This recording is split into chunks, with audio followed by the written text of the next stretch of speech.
Olá, tudo bem? Como vai? Um prazer aqui acompanhar com vocês essa aula de teorias críticas e pós-críticas do currículo e como é que isso é abordado pelas bancas na hora de fazer aí o concurso público na área de educação. Vamos estudar um pouquinho a respeito dessas teorias, vamos ver também as teorias tradicionais. As teorias tradicionais, é isso mesmo, as teorias tradicionais, porque a gente só vai entender as críticas e as pós-críticas se tivermos aí uma clareza e um entendimento das teorias tradicionais. Bom, vamos ao que interessa, não é verdade? Bom, antes de qualquer coisa, e antes até mesmo da gente falar a respeito das teorias tradicionais, a gente precisa ter um entendimento do que é o currículo, porque essas coisas todas estão interligadas e, evidentemente, as bancas exploram exatamente esses assuntos que estão misturados, né? Juntos aí, esses conceitos, ora são tendências, ora teorias. Como é que é isso, né? É bem simples e vamos lá. Bom, a gente já sabe que, deixa eu pegar aqui uma cor azul, né? Para a gente falar sobre currículo. A gente já sabe, já está bem claro para a gente, né? Que currículo é uma palavra polissêmica. Mas o que significa que é uma palavra polissêmica, né? Poli de vários, né? E sêmica de significados. Então, é uma palavra que comporta vários significados. Então, a gente tem um entendimento claro, né? De que vários conceitos, várias ideias estão associadas à palavra currículo. E aí, por trás disso, a gente vai ver vários entendimentos, vários conceitos, que certamente dão a entender de como é que a educação já foi entendida historicamente, em outros tempos, e recebeu e teve influências de outras teorias, né? E como é que está hoje? Como é hoje o seu entendimento. Então, todas essas questões estão por trás aí desse entendimento da palavra currículo.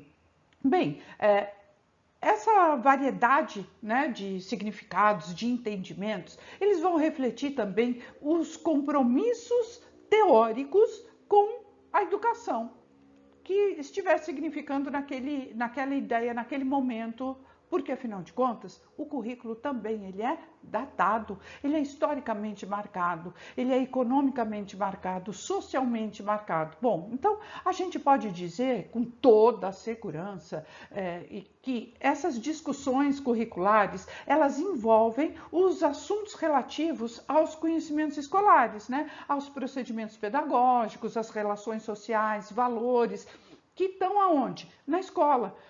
Estão na sociedade e a escola, como integrante da sociedade, não seria diferente, né? Então, estão lá na escola e a escola vai transmitir esses valores, essas identidades aos estudantes, certo? Então, a gente tem aí esse entendimento de que o currículo ele está fortemente ligado à identidade, certo? A identidade das pessoas, de um povo, de uma nação, enfim, dos estudantes de determinada escola. Bem, a gente sabe também que dentro da escola a gente tem valores, né? E a educação, ela é uma ação política, né? Então, é muito importante que a gente tenha entendimento desse caráter político da educação, que a gente tem que entender que a educação é um ato político, né? E é um ato político porque envolve a coletividade, porque a gente precisa rever as nossas formas de pensar, porque a gente tem que rever a realidade, porque se antigamente as coisas eram mais previsíveis, né? E Bauman traz esse contexto para a gente, né? De uma modernidade antiga, mais sólida, mais previsível, mais linear. A contrapartida é que na contemporaneidade nós estamos vivendo uma modernidade líquida, né? Para usar exatamente a terminologia de Bauman. essa modernidade líquida, né, nos dá o quê? Incertezas, uma complexidade de relações, de redes que vão se estabelecendo aí em vários conceitos. E dentro da escola não seria diferente.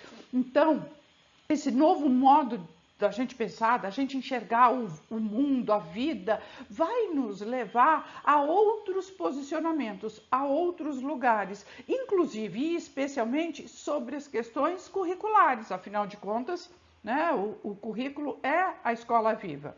Então vamos lá.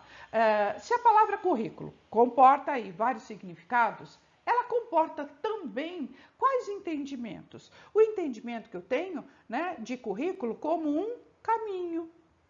Opa! Nossa, que letrinha, hein? Fala sério, que letrinha! Vamos caprichar aí para as pessoas entenderem, né? Então, o currículo é um caminho. Ah, melhorou! Né? É uma trajetória, né? É um percurso. Agora, evidentemente, se a gente entende que o currículo é tudo isso, o currículo não é só isso, né? Eu não posso dizer que o currículo é só um caminho, um percurso ou uma lista de conteúdos a serem trabalhados dentro das escolas, ou uma relação de disciplinas, ou uma grade curricular, né? Um histórico ou um horário. A gente tem muitas outras representações a respeito de currículo, ou seja, tudo aquilo que nasce da ação e da interação das pessoas dentro das escolas, né? Isso também é currículo, ou seja, da ação e da interação de pessoas, professores, educadores, educandos, funcionários outros da escola, enfim. O currículo, ele é também construído, por causa exatamente dessas relações, né, coletivamente. E por todas as pessoas que estão envolvidas ali naquele processo de ensino e aprendizagem. Bem, a gente pode considerar também a participação da comunidade escolar como um todo. E aí a gente precisa respeitar os conhecimentos e a cultura daquela localidade, das pessoas que ali fazem parte da comunidade escolar, dos estudantes principalmente. E aí a gente vai ter o entendimento de que o currículo, ele não é neutro, ele não é desinteressado, justo pelo contrário, ele é interessado no conhecimento social, ele está implicado aí em questões de poder, afinal de contas, o currículo ele vai transmitir interesses, ele tem uma história, ele tem um motivo, né? Ele tem questões que estão por trás do currículo, que estão veladas, né? Então, a definição de currículo vai depender da forma como a gente entende o currículo. Olha só o que está aí na tela.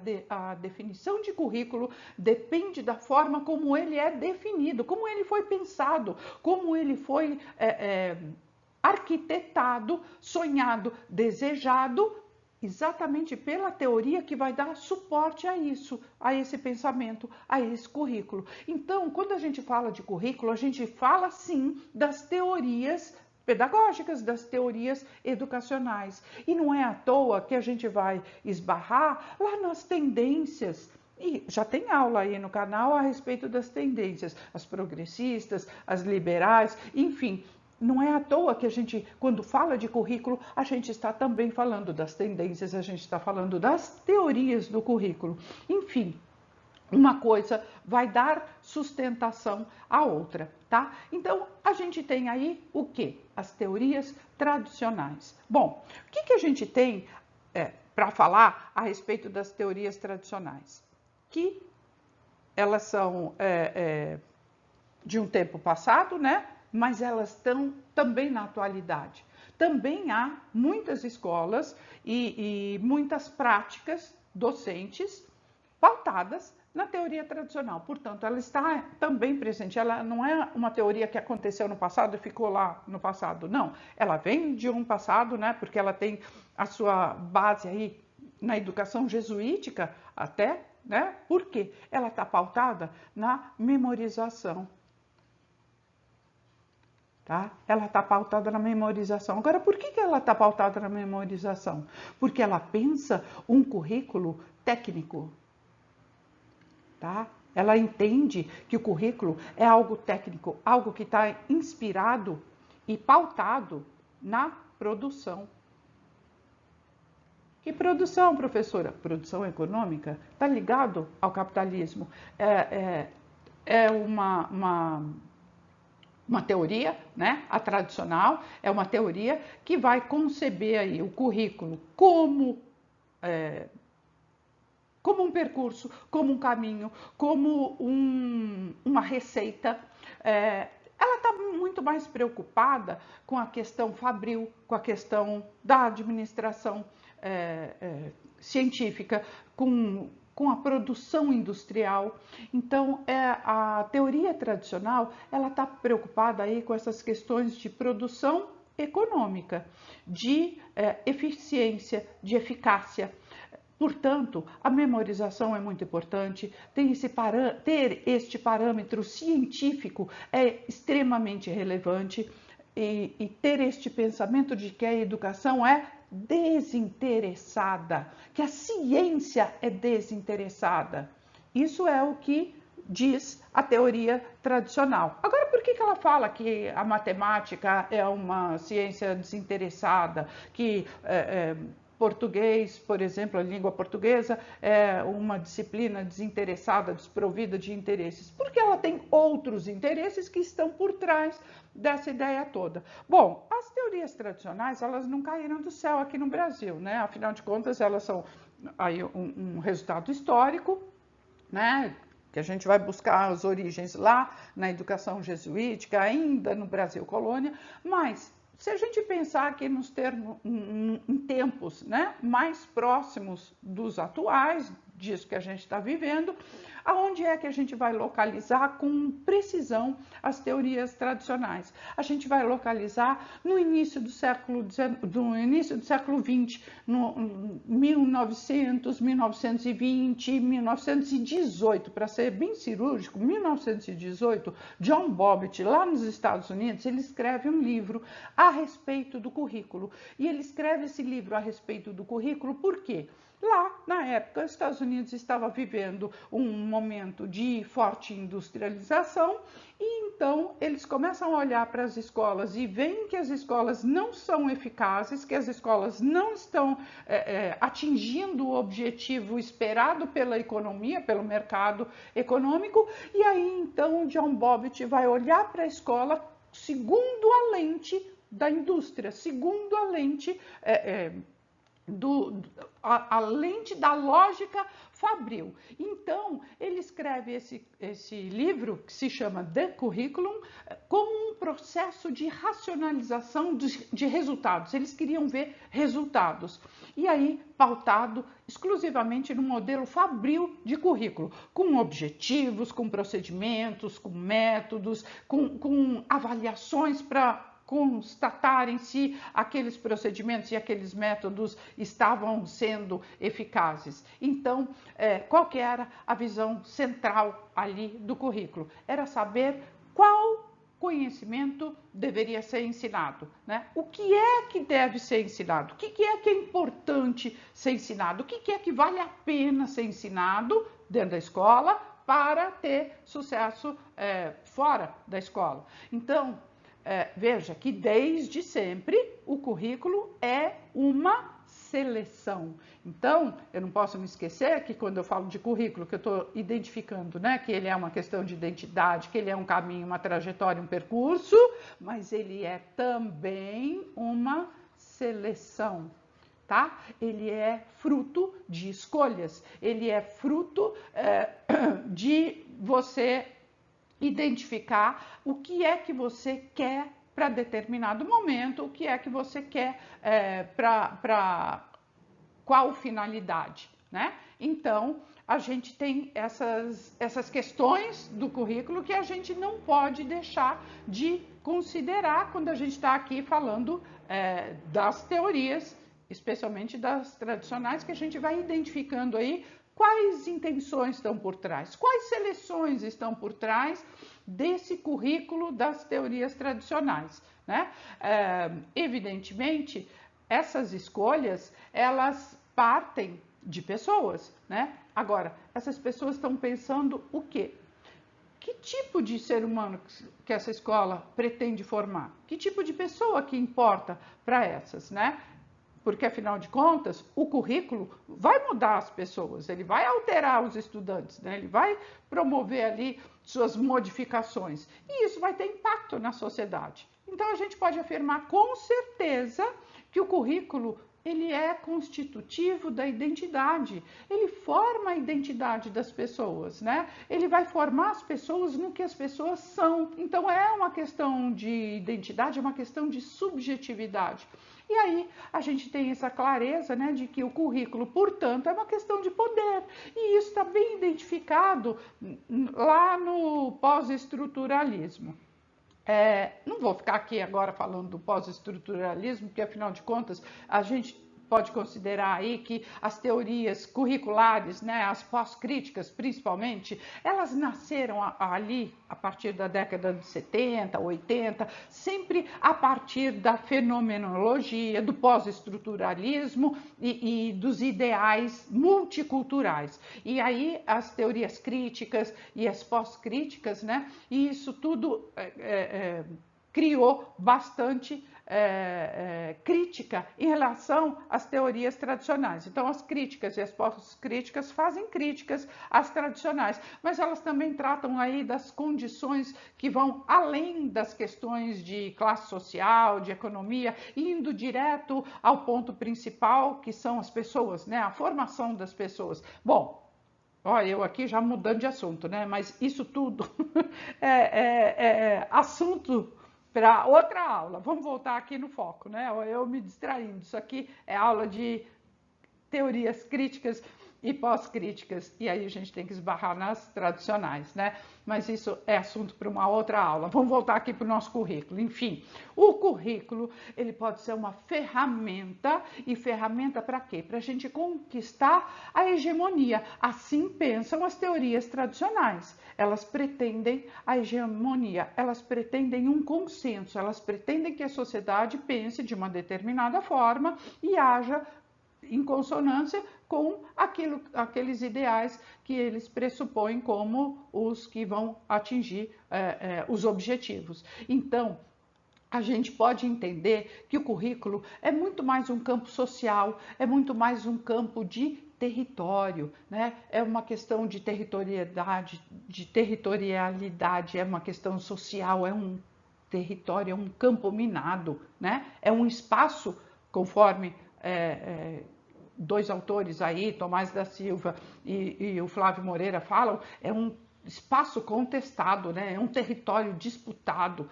Então, não é à toa que as teorias tradicionais, elas pretendem ser apenas neutras, como eu já falei agora há pouco, né? Científicas, desinteressadas. E na contrapartida, o que a gente tem aí? As teorias críticas e as pós-críticas que, com todas as letras, afirmam que nenhuma teoria é neutra. Nenhuma teoria vai ser desinteressada, todas estão implicadas em questões de poder. Agora, por que é que a gente tem as teorias críticas e as teorias pós-críticas? Bem, a gente tem as teorias críticas e assim são chamadas porque elas vão criticar as teorias tradicionais. Então, elas tecem críticas às teorias tradicionais, ou seja, elas começam a enxergar essas questões todas que a gente está falando até agora, que o currículo tem interesses, que o currículo não é desprovido de disputas de poder, mas que, por sua vez, ele não é neutro, ele tem interesses, ele tem todo um jogo ali por trás, por fora. Então, se eu tenho um currículo tradicional, pensado ali na memorização, um currículo técnico, eu tenho uma determinada formação. E se eu vou criticar essas formas, né, essas teorias tradicionais, então eu tenho aí um currículo mais aberto, um currículo que já enxerga as questões de poder e aí faz as suas escolhas de uma maneira mais transparente, né? E você não pode dizer que é uma escolha mais consciente, porque as teorias tradicionais também são conscientes, né? Elas também têm essa consciência da ação que elas vão resultar mais para frente. E as teorias pós-críticas, elas também fazem críticas, assim como as críticas, né, às teorias tradicionais, e acrescentam outros elementos, elementos de individualidade nas teorias críticas. Vamos lá, vamos ver um pouquinho mais como é que essas coisas se dão.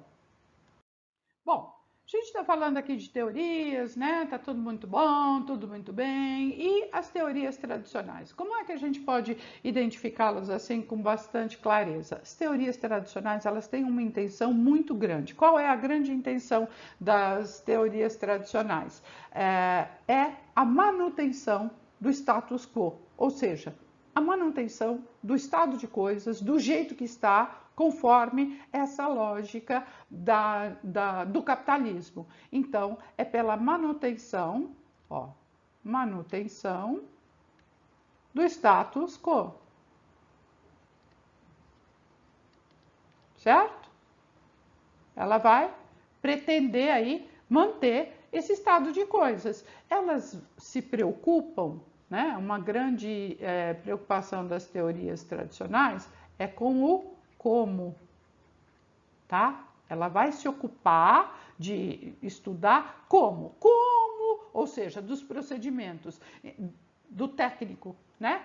De que forma, como é que ela pode melhorar o assunto, como é que ela pode aprofundar um determinado tema. A questão de organização é extremamente importante para as teorias tradicionais. Então, eu vou descrever aqui um professor que você com certeza conhece, tá? Mas eu não estou aqui fazendo uma crítica, eu estou fazendo uma constatação. É um professor que a gente conhece. Sabe aquele professor, aquela professora que entra na sala de aula todos os dias, no mesmo horário, com o mesmo ritual, se volta aos alunos, tem a mesma palavra de ordem, volta para a lousa, faz lá o cabeçalho, né? Coloca o nome da escola, a data, e tem um roteiro a ser seguido. Ele determina que os estudantes utilizem um determinado caderno, tem que ser daquele formato, com aquela cor, com tais canetas, com tais lápis, agora muda de linha, pula, vira página. Quando usa um livro didático, é em tal página, tal exercício. Ou seja, para eles, a organização é muito importante. Isto é o que representa fundamentalmente a teoria tradicional. A ordem é muito mais importante do que o que se estudar. Então, como vou estudar matemática é muito mais importante do que eu vou estudar em matemática. Como eu vou decorar determinados conceitos é muito mais importante do que os próprios conceitos. Percebe? Então, são atitudes, né, que estão muito mais pautadas aí nas teorias tradicionais, porque elas têm essa característica. Já as teorias críticas, elas perguntam o que é que nós vamos estudar e não como nós vamos estudar, né? Então é o que é muito importante, né? Vão se preocupar com por que eu estou estudando matemática e não português. Por que eu não tenho aula de filosofia e tenho aula de ciências, por exemplo, né? Quais interesses estão por trás disso? O que é que está por trás de um ensino médio que suprime aulas de arte, por exemplo, que na grade curricular tem menos aulas de arte? Por que é que eu tenho, a duras custas, né, aulas de filosofia e de sociologia no ensino médio? E quantas são essas aulas? O que é trabalhado nessas aulas? Por que é que eu privilegio 7 aulas de língua portuguesa por semana em detrimento de uma aula de arte, de uma aula de sociologia, de uma aula de filosofia? O que é que está por trás disso tudo? Percebe que essas questões de identidade, de poder, elas são extremamente importantes e elas precisam estar aí no nível da consciência da gente. Bom, as teorias pós-críticas, elas identificam e questionam também o que se estuda, né? Por que se estuda, mas elas identificam também o poder que o Estado tem sobre o currículo. Ela consegue enxergar que, evidentemente, não é só o Estado que interfere no currículo, mas que a sociedade também pode, assim como aconteceu com a BNCC, aonde naquelas discussões 2016, 2017, as escolas de ensino médio, os estudantes disseram que não era aquele currículo que eles desejavam, né? E aí tomaram as escolas. Isso tudo faz parte daquela disputa social pelo currículo. Então, não é só o Estado. Então, as pós-críticas, elas entendem, né? As críticas enxergam que o Estado, né? Que o Estado tem um papel relevante dentro do currículo, porque sim, ele vai ser o aparelho ideológico, né? A escola vai ser o aparelho ideológico perfeito para o Estado.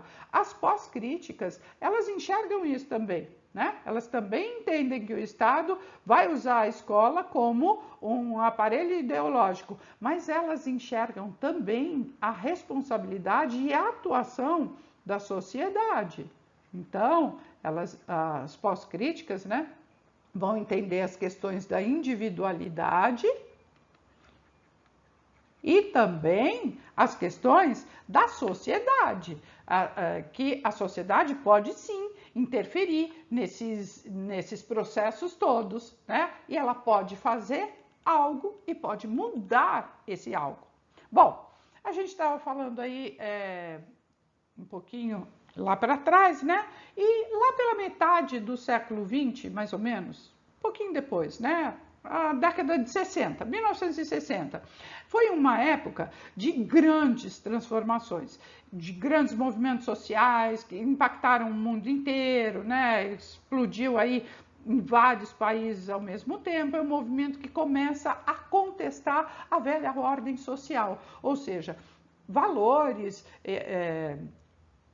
e questões sociais, econômicas e culturais começaram a ser contestadas, né? Olha, será que esses valores são os valores que a gente quer para a sociedade daqui para frente e tal? Enfim, esse cenário vai colocar em pauta aí as teorias críticas nascendo com uma força muito grande, justamente como uma tentativa de inverter aqueles fundamentos todos das teorias tradicionais. Então, é uma grande conquista, né? As teorias críticas, elas nascem aí com uma força muito grande, junto com esses movimentos sociais.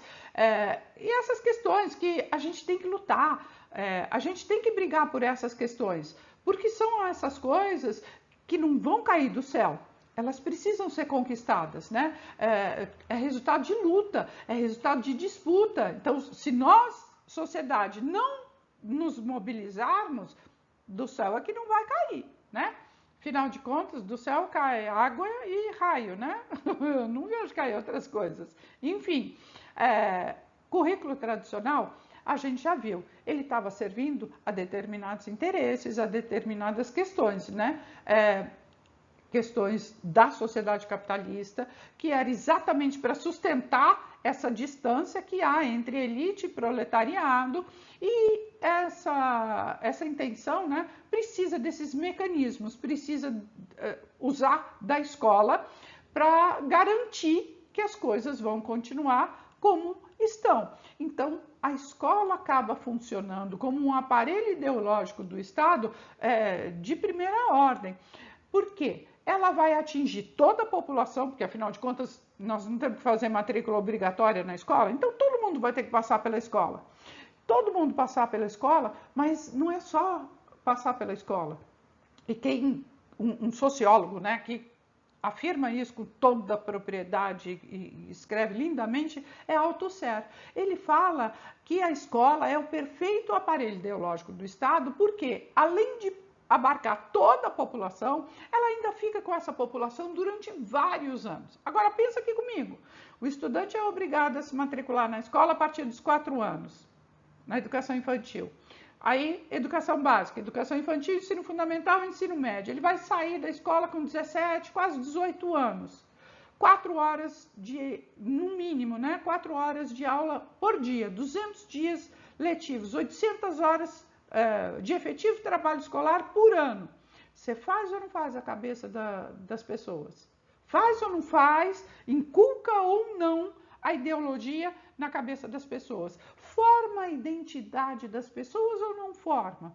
Né? Percebe? Então, a gente tem, além do Althusser, outros sociólogos que eles vão enveredar aí também para o campo da educação, por exemplo, o Bourdieu, Passeron, enfim, a gente tem vários sociólogos, Lévi-Strauss também, que estudam e eles trazem esses assuntos, essas questões da escola e da cultura, e o Bourdieu e o Passeron, eles ainda trazem, em relação à cultura, eles trazem aí uma metáfora que eles pegam do mercado econômico, né? do mundo do trabalho, que eles usam a palavra capital cultural para significar exatamente os assuntos que são pertinentes à escola e que a elite usa para fazer com que as distâncias sejam mantidas. Ou seja, que o proletariado continue proletariado e que a elite continue elite, portanto, aumentando e mantendo as distâncias. Bom, o que é que nos importa agora? É a gente entender que se o currículo se baseia na cultura dominante, né, na cultura da elite, e isso vai ser expresso pela linguagem, né, que a elite usa, pelos termos, pelas expressões, pelo que a elite julga importante, isso vai ser transmitido pelo código cultural dominante, da classe dominante. Então, a gente precisa recontextualizar essas questões e reconceitualizar o currículo. E quem é que vai fazer essa reconceitualização do currículo?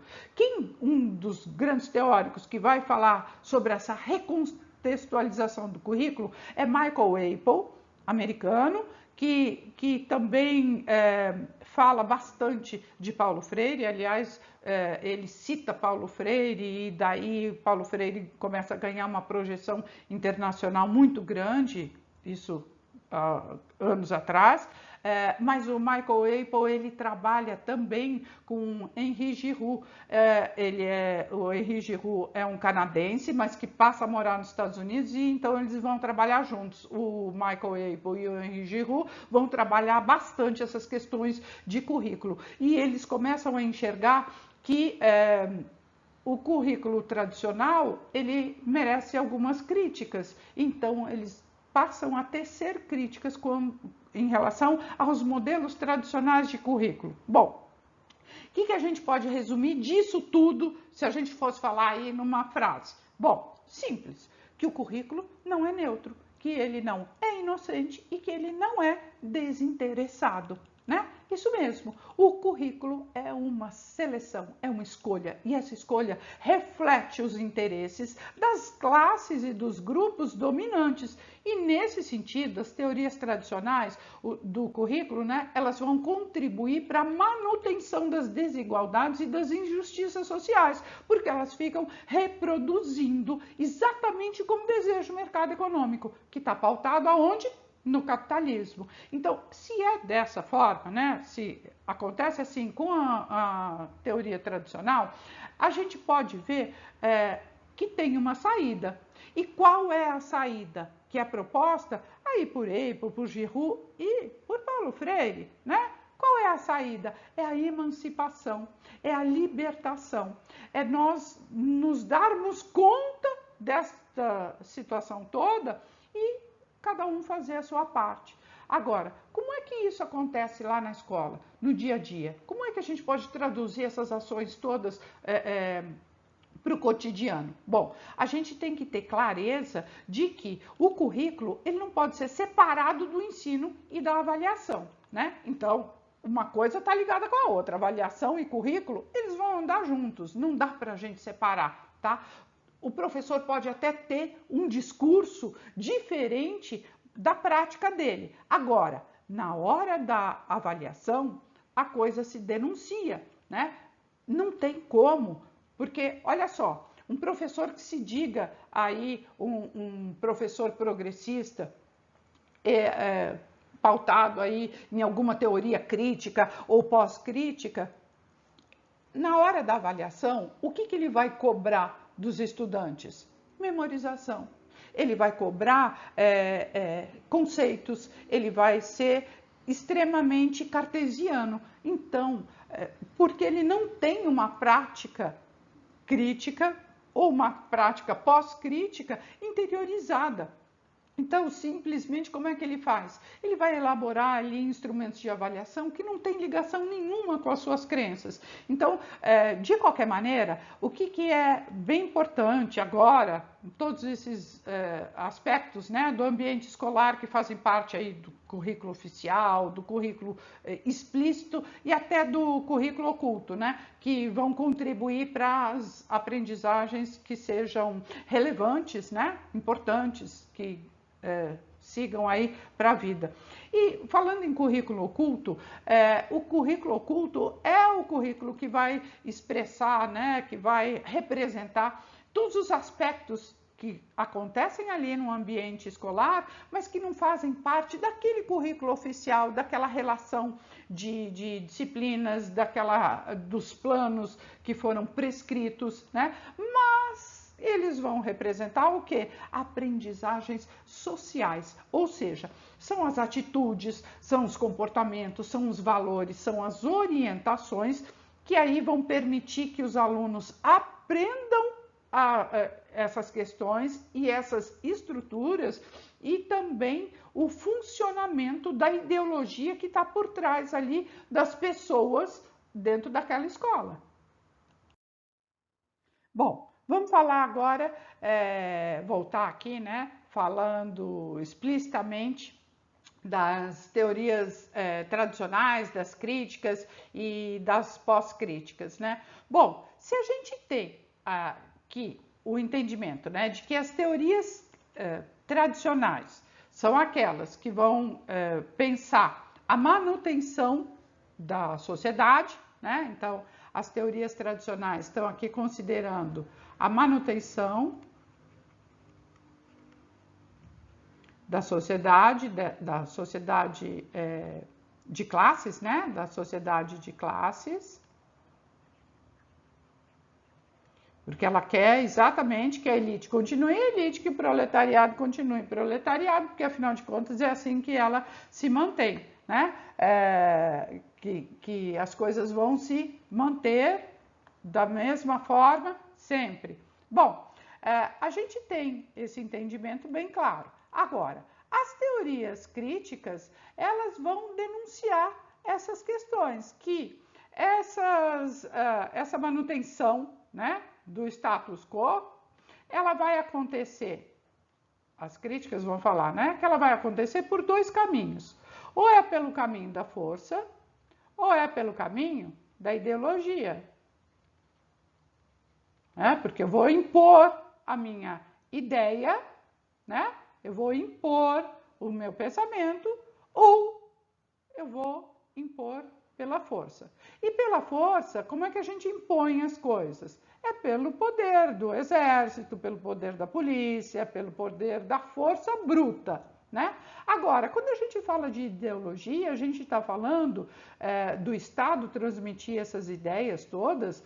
E, lógico, a gente acabou de ver que a escola vai ocupar um espaço bem grande, né? A Althusser denunciou isso, que a escola é o aparelho ideológico do Estado perfeito, mas não é só a escola que é. A igreja é, e veja, não estou falando de religião, hein? Eu estou falando de igreja. A igreja é, a mídia é, as famílias são, né? As famílias mantêm as ideias e os ideais. E a escola, né? Não menos importante, a escola aí vai ocupar esse lugar de destaque aqui nessa questão da ideologia, né? De quando é que essa ideologia começa a ser denunciada, né? Como que os caminhos que a ideologia percorre, né, para se fazer presente para a manutenção dessas questões. Agora, as teorias pós-críticas, elas ajudam a gente a entender essas questões de dominação, né, de poder. Ela faz aí uma análise bem dinâmica dessas questões e ela fala, lembra que eu estava falando agora há pouquinho para vocês, que ela fala de questões sociais, mas ela fala também principalmente de questões de individualidade. Né? Ela fala de questões individuais, por quê? Ela vai falar e vai abarcar, né, as teorias pós-críticas, questões de gênero, questões de raça, questões de etnia, questões de religião, tá? Enfim, ela vai falar também e principalmente de questões de sexualidade. Então, ela vai demonstrando aí o quê? Que as relações sociais, elas se estabelecem a partir de uma complexidade muito grande, aonde a dominação está presente, dando a entender o quê? Essa concepção política com foco no Estado. Então, quando a gente fala de teorias pós-críticas, a gente está enxergando a politização num campo social e, no caso, a educação. Bom, tudo isso vai permitir o quê? Que o entendimento de que o poder, ele está em todo lugar. O poder está em todos os espaços, né? E as teorias críticas e as pós-críticas, elas falam, elas denunciam que o currículo é questão de saber, de conhecimento, mas é também questão de poder e é também questão de identidade. Afinal de contas, a escola forma as pessoas, né? A escola confere uma identidade para um povo, para uma nação. Então, é possível a gente entender o currículo escolar somente como uma grade de disciplinas, como uma lista de conteúdos, assim como a teoria tradicional quer nos transmitir. Mas o currículo é muito mais do que isso, né? O currículo tem um papel muito importante na sociedade, muito importante na sociedade capitalista. E ele está em função aí da ideologia, para manter as coisas conforme estão. Mas o currículo é também uma possibilidade, ele é também uma construção social. Portanto, ele está historicamente, culturalmente datado, mas as teorias pós-críticas, elas nos ajudam muito nesse quesito, porque elas vão denunciar que o poder não está só no Estado, mas exatamente como a teoria crítica faz, né? A teoria crítica aponta o dedo, ela fala, olha, essas questões aqui, o Estado está por trás. A teoria pós-crítica, ela não faz só isso, ela fala, ó, ok, teoria crítica, você apontou o dedo, sim, né? O Estado está por trás dessa ideologia toda, mas tem questões sociais envolvidas também. Então, tem questões de uma rede social que estão por trás. Então, não é só o Estado que está por trás. A sociedade também está por trás e também contribui. Então, a gente tem que entender que o conhecimento é parte muito importante do poder, né? Incluindo aí todos os processos e caminhos de dominação. Raça, etnia, gênero, sexualidade, essas questões aí que a gente acabou de assinalar. Então, a gente sempre ouve falar que conhecimento é poder, né? Ah, quem sabe tem o poder, ele detém o poder.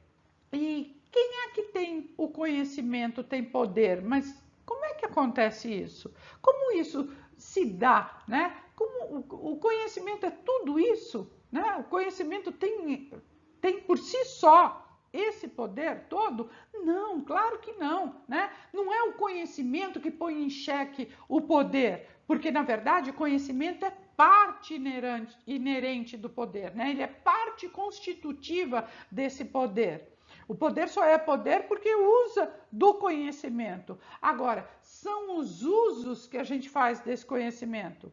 Então, para as teorias pós-críticas, não importa só o conhecimento, mas quais são os usos que a gente faz desse conhecimento. Percebe? Então, com essa clareza, agora fica fácil a gente entender que as teorias pós-críticas, elas não limitam as discussões sobre o currículo, sobre as questões capitalistas, econômicas, de mercado. Justo pelo contrário, essas questões são faladas pelas críticas, mas são também relatadas pelas pós-críticas, né? Mas elas incluem outras questões, né? Elas incluem na pauta das discussões a raça, o gênero, a etnia, a sexualidade, enfim, essas teorias pós-críticas, elas rejeitam a consciência crítica do currículo por uma única ação, por um único pensamento, por uma única possibilidade. Então, ela vai pensar a subjetividade, ela vai pensar a subjetividade que é múltipla, que é multifacetada, né? Daí o multiculturalismo, que é uma palavra-chave ligada aí às teorias pós-críticas do currículo. E agora a gente viu agora há pouco, né, que o currículo ele pode ser manifesto ou prescrito, né? Manifesto, prescrito, quando ele está registrado, quando ele é um plano, quando ele é uma intenção, quando ele é feito uma lista, quando ele está proposto e declarado, anunciado, né? Ele pode ser um texto onde se planejam as ações, as opções, enfim. Ele representa também o que é planejado fora da escola, porque afinal de contas o currículo que vai acontecer na escola, ele foi pensado fora dela, né? Ele foi pensado na sociedade. Então, ele se presta aí à socialização, à reprodução da sociedade, à aculturação. Bom, aí você está vendo, né, escrito currículo oculto. Por que está escrito aí o currículo oculto?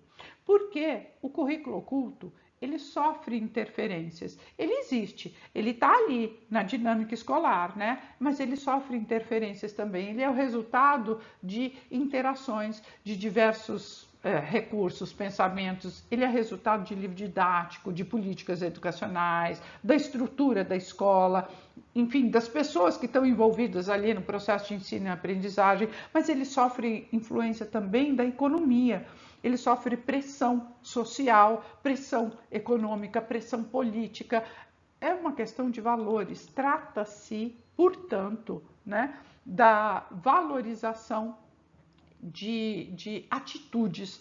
E é o currículo oculto que vai transformar alunos e professores, né? E a gente tem que ter bastante clareza de que as aprendizagens que acontecem dentro da escola, elas não acontecem só a partir do currículo prescrito, só a partir daquela seleção de conteúdos, não acontecem só a partir do conteúdo de matemática, de ciências, de história, não, mas a partir principalmente do currículo oculto, que isso vai acontecer por meio das informações, por meio dos comportamentos, dos valores, das políticas sociais, ou seja, o currículo oculto, ele fala muito mais das coisas que a gente consegue na escola e que não estão anunciadas nos programas oficiais, que não estão ali prescritas no currículo claramente. Por isso que se chama oculto, porque ele não está à vista, porque ele não está sendo visto, né?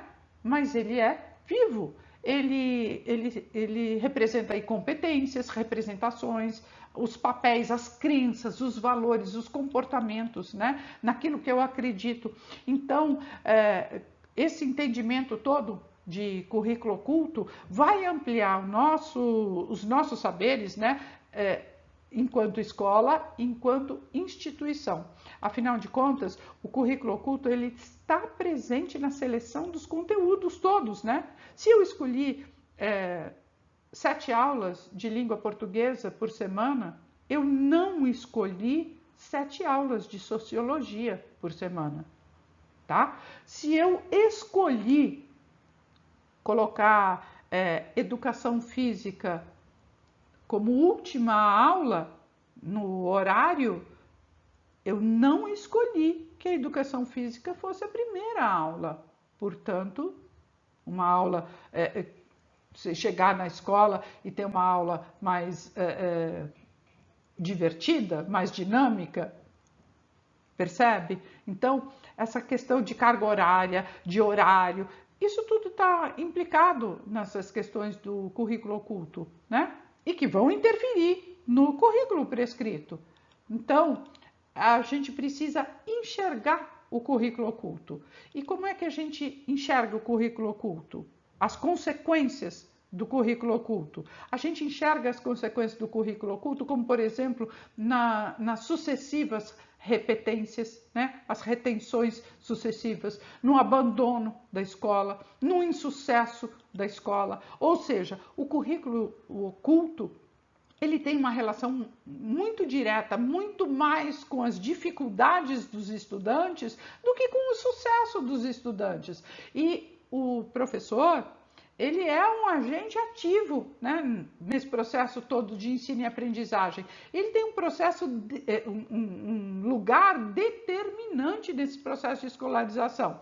Afinal de contas, cabe a ele, né, essa tomada de decisão, essa tomada de consciência dessa contradição entre aquilo que é prescrito, aquilo que está no papel, aquilo que está no planejamento, aquilo que está na base comum curricular e aquilo que é executado, aquilo que é vivido dentro de sala de aula, aquilo que acontece nas escolas, aquilo que está oculto deste planejamento, dessa prescrição curricular. E aí o professor tem que ficar mais atento mesmo, né? E ele pode desenvolver atividades numa ação proativa, né? Numa ação positiva, e aí se atualizar constantemente, né? Estar preparado constantemente, repensar as suas próprias práticas, as suas próprias referências de tempos em tempos, porque aquilo que eu acredito hoje pode não ser aquilo que eu vou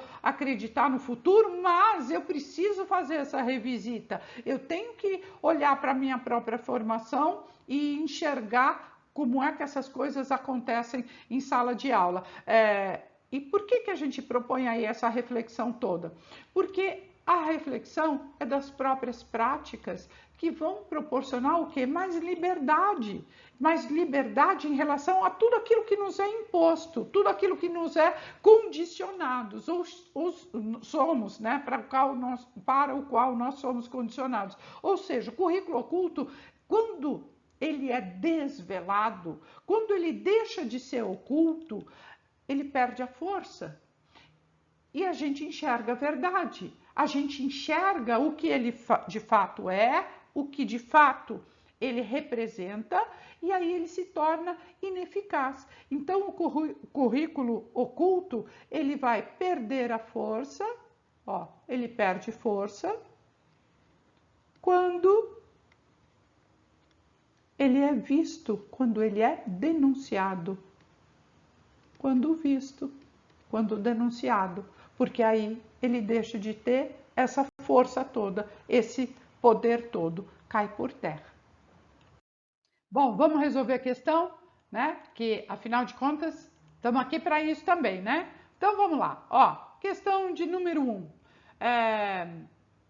da banca IBAD 2019, Prefeitura de Vitória, no Espírito Santo, para professor de educação básica. Vamos lá.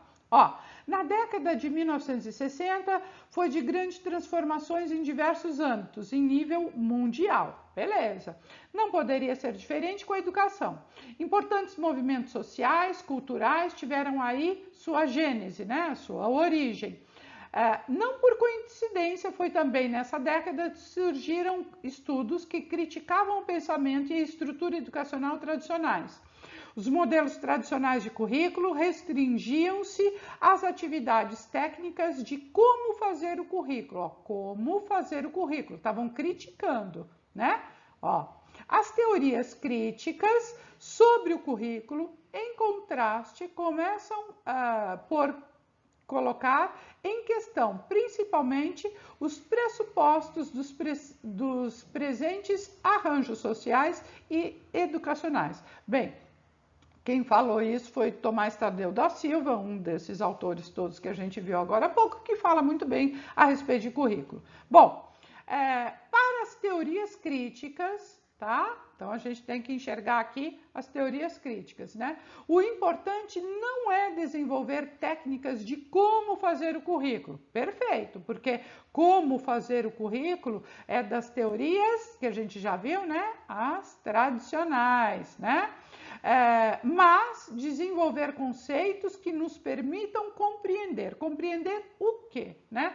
Como se dá a aprendizagem? Não, porque as teorias críticas não pensam as questões de como, né? Mas o que é que está por trás, né? A gênese do conhecimento, igualmente não, né? As teorias críticas, elas não consideram essas questões de origem do conhecimento ou do conhecimento em si. Não importa tanto o que se vai estudar, mas por que estudar isso, né? Então, a diferença entre razão e experiência também não. As teorias críticas, elas não estão preocupadas com razão e experiência, mas quem tem essa preocupação é justamente a teoria tradicional. Qual o limite do currículo informal? Também não é uma questão de importância para as teorias críticas. Portanto, a nossa alternativa correta só pode ser a alternativa E, o que o currículo propõe, que é exatamente isso, porque afinal de contas, as teorias críticas, elas desconfiam da elite, né, do status quo, né, desse estado de coisas que a elite quer que permaneça, e ela responsabiliza essa situação toda pelas desigualdades, pelas injustiças sociais, né? Já as teorias tradicionais, elas são teorias da aceitação, né? Elas aceitam, elas adaptam, elas pensam aí o como. Agora, as críticas, elas desconfiam, elas fazem questionamentos, elas pensam aí a transformação. Então, elas vão pensar aí essas questões de como é ou para que é que esse currículo está sendo feito dessa maneira, tá? Vamos lá para a questão de número 2, 2019, BAD, Prefeitura de Vitória, professor de educação básica. Vamos lá, ó. O grupo de professores e coordenadores de uma escola da rede pública se reúne regularmente para repensar o currículo. Bacana, hein? Entre outras conclusões, o grupo resolve propor e organizar a participação de representantes dos responsáveis e dos estudantes nessa elaboração. Olha que legal! Assim, a proposta curricular emanada por este novo grupo atenderá às expectativas dos responsáveis, eliminando as reuniões periódicas com professores para avaliação do trabalho? Claro que não, né? Não é essa a intencionalidade. Deverá ser posteriormente revista pela direção da escola, a quem cabem todas as decisões sobre o que será ensinado na instituição? Claro que não, porque isso aqui seria uma atitude extremamente autoritária que caberia numa escola tradicional, né? Mas não numa escola que está chamando os estudantes para essas discussões, né? Que está revisitando o currículo com os docentes.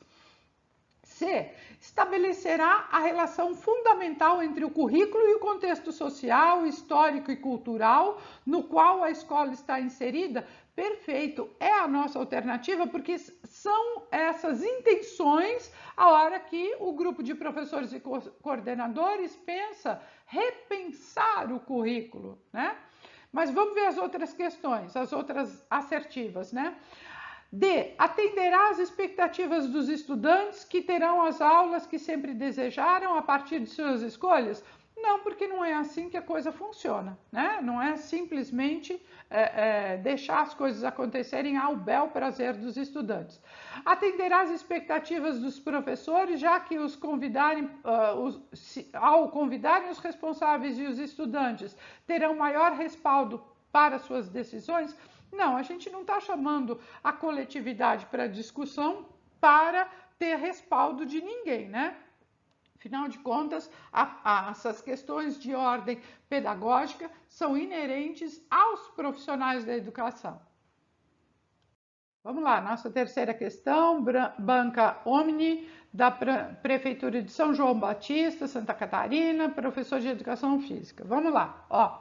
O currículo capaz de dar conta de uma reflexão pedagógica ampliada e comprometida com os interesses das camadas populares tem como eixo a constatação, a interpretação, a compreensão e a explicação da realidade social, complexa e contraditória. Diante do exposto é incorreto, já sabe, né?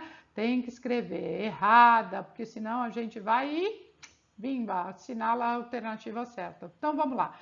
Uma organização curricular em outros moldes, de forma a desenvolver uma outra lógica sobre a realidade, a lógica dialética, com a qual o aluno seja capaz de fazer uma outra leitura. Olha, essa frase está correta, então não é a alternativa certa. Em uma outra forma de organização curricular, questiona-se o objeto de cada disciplina, matéria curricular, que se coloca em destaque a função social de cada uma delas no currículo. Isso também está correto. Busca-se situar a sua contribuição particular para a explicação da realidade social e natural ao nível do pensamento e reflexão do aluno. Isso também está correto, né? Não é a nossa alternativa.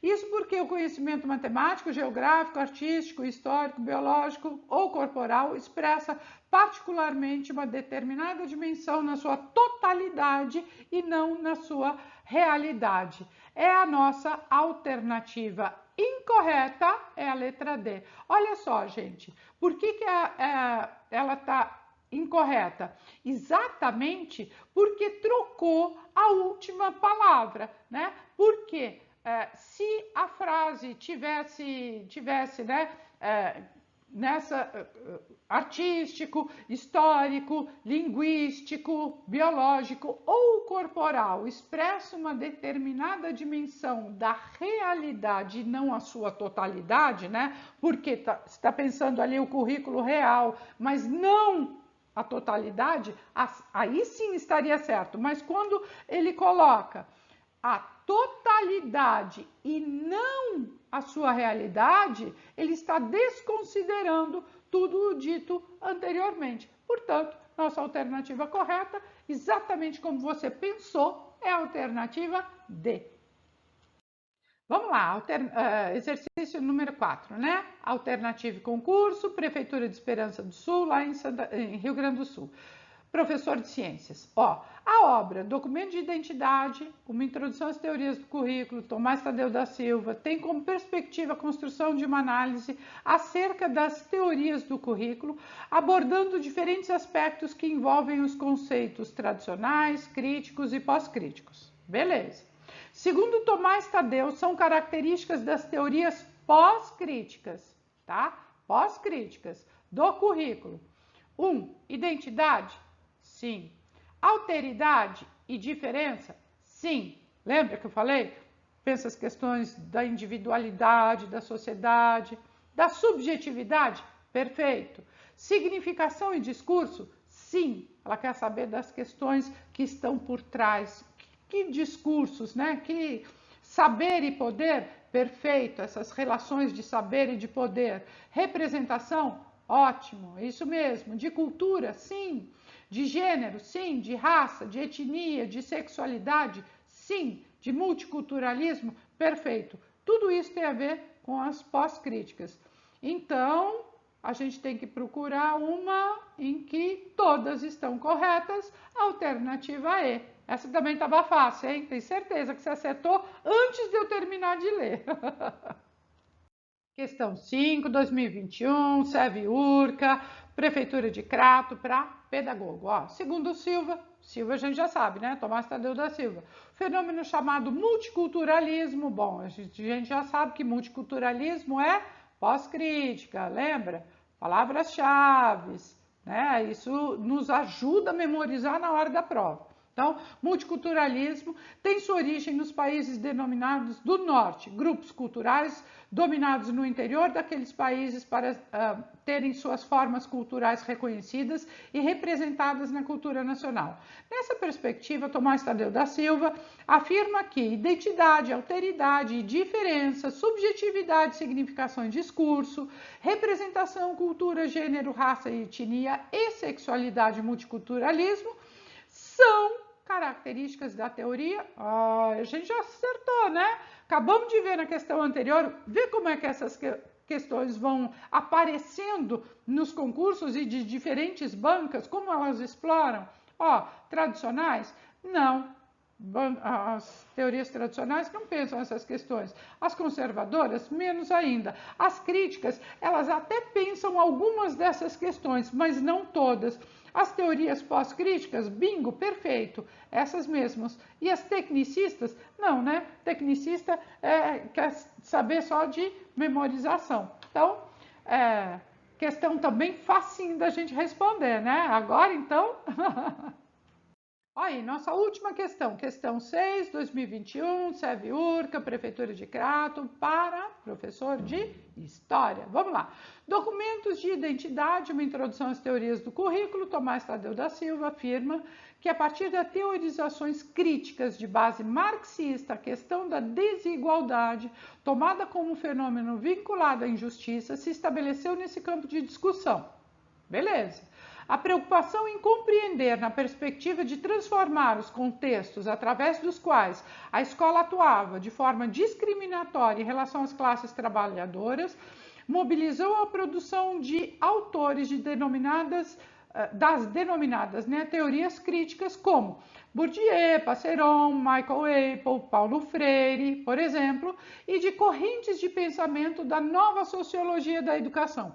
Perfeito, tudo que a gente abordou na aula de hoje, tá? Então, facinho, tenho certeza que você vai gabaritar. Ó, as teorias críticas, aprendemos que o currículo é um espaço de poder. Perfeito, é um espaço de poder, é um campo minado, disputado, é sim um espaço de poder. Um espaço exclusivamente técnico? Não, fuja dessas palavrinhas que são muito, que restringem muito, tá? Então, tiver exclusivamente, somente, unicamente, principalmente, cuidado, tá? Um espaço obrigatoriamente de repetição? Não. Repetição, teoria tradicional, a gente já sabe. Um espaço de excelência dos saberes clássicos? Não. Saberes clássicos também está lá na teoria tradicional. Um espaço unicamente para os saberes estabelecidos pelos documentos legais? Não, né? Porque não é só para isso. Então, a gente tem que entender que algumas palavras-chave, elas estão ligadas à teoria crítica. Por exemplo, questões de reprodução social, cultural, poder, classe, ideologia, capitalismo, libertação, questões sociais, produção, emancipação, resistência, currículo oculto também é uma expressão que está sempre aí ligada às teorias críticas, né? Então, é importante a gente sempre ter em mente que qualquer que seja a conceituação de currículo, ele está sempre comprometido com algum tipo de poder, né? Porque a gente já sabe que o currículo não é neutro, não há nenhuma neutralidade no currículo e que ele é veículo, sim, da ideologia, da filosofia, de uma intencionalidade. O currículo, antes de ser uma prática, né? Ele pode ser também um objeto estático, mas ele tem a ver com uma forma de pensar, ele é coerente com uma teoria da educação. e aí a gente se esgota, né, na aula de hoje com essas questões, que o assunto não se esgota, porque afinal de contas essas teorias de currículo têm tudo a ver com as tendências educacionais, com a história da educação, com o nosso posicionamento, enfim. Mas são questões que estão aí na ordem do dia e que devem ser exploradas, porque as bancas vão usar disso na hora da prova. Então, já sabe, vamos ficando por aqui. Não está inscrito no canal, aproveite e se inscreve, para você sempre ser comunicado de quando esses vídeos estão sendo postados. E não esquece de dar o like, porque afinal de contas é o que alimenta aí o canal e que vai mantendo a gente sempre na ativa e dando força para isso chegar a mais pessoas possíveis, tá bom? Um beijo grande, vamos ficando por aqui. Até mais, a gente se encontra no próximo vídeo.